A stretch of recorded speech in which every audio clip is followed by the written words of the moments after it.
Okay, chapter 26, Holes. There were no telephones, but word spread quickly through the small town. By the end of the day, everyone in Green Lake had heard that the school teacher had kissed the onion picker. No one child showed up for school the next morning, and Miss Catherine sat alone in the classroom and wondered if she had lost track of the day of the week. Perhaps it was Saturday. It wouldn't have surprised her. Her brain and heart had been spinning ever since Sam had kissed her. She heard a noise outside the door. Then suddenly a mob of men and women came storming into the school building. They were led by Trout Walker. "There she is," Trout shouted, "the devil woman." The mob was turning over desks and ripping down bulletin boards. "She's been poisoning your children's brains with books," Trout declared. They began piling all the books in the center of the room. "Think about what you're doing," cried Miss Catherine. Someone made a grab for her, tearing her dress, but she managed to get out of the building. She ran to the sheriff's office. The sheriff had his feet up on the desk. He was drinking coffee from a bottle of whiskey. "Morning, Miss Catherine," he said. "They're destroying the schoolhouse," she said, gasping for breath. "They'll burn it to the ground if someone doesn't stop them." "Just calm your pretty self down for a second," the sheriff said in a slow drawl, "and tell me what you're thinking about." He got up from his desk and walked over to her. "Trout Walker has..." "Now, don't go saying nothing bad about Charles Walker," said the sheriff. "We don't have much time," urged Catherine. "You've got to stop them." "You're sure pretty," said the sheriff.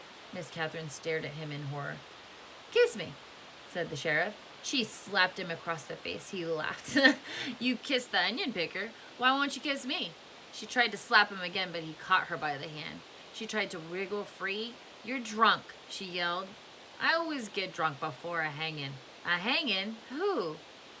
"It's against the law for a Negro to kiss a white woman." "Well, then you'll have to hang me too," said Miss Catherine, "because I kissed him back." "It ain't against the law for you to kiss him," the sheriff explained. "Just for him to kiss you." "We're all equal under the eyes of God," she declared. The sheriff laughed. "Then if Sam and I are equal, why won't you kiss me?" He laughed again. "I'll make you a deal. One sweet kiss and I won't hang your boyfriend. I'll just run him out of the town." Miss Catherine jerked her hand free, and she hurried for the door. She heard the sheriff say, "The law will punish Sam, and God will punish you." She stepped back into the street and saw smoke rising from the schoolhouse. She ran down to the lakefront where Sam was hitching Mary Lou to the onion cart. "Thank God I found you," she sighed, hugging him. "We've got to get out of here now." "What?" "Someone must have seen us kissing yesterday," she said. "They set fire to the schoolhouse, and the sheriff said he's going to hang you." Sam hesitated for a moment, as if he couldn't quite believe it. He didn't want to believe it. "Come on, Mary Lou." "We have to leave Mary Lou behind," said Catherine. Sam stared at her a moment. There were tears in his eyes. "Okay." Sam's boat was in the water, tied to a tree by a long rope. He untied it, and they waded through the water and climbed aboard. His powerful arms rowed them away from the shore.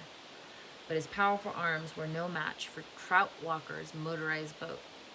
They were a little more than halfway across the lake when Miss Catherine heard the loud roar of the engine. And then she saw the ugly black smoke. These are the facts. The Walker boat smashed into Sam's boat.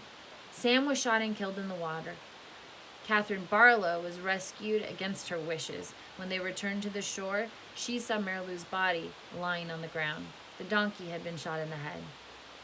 That all happened 110 years ago, and since then, not one drop of rain has fallen on Green Lake. You make the decision. Whom did God punish? 3 days after Sam's death, Miss Catherine shot the sheriff while he was sitting in his chair drinking a cup of coffee, and then she carefully applied a fresh coat of red lipstick and gave him the kiss he had asked for.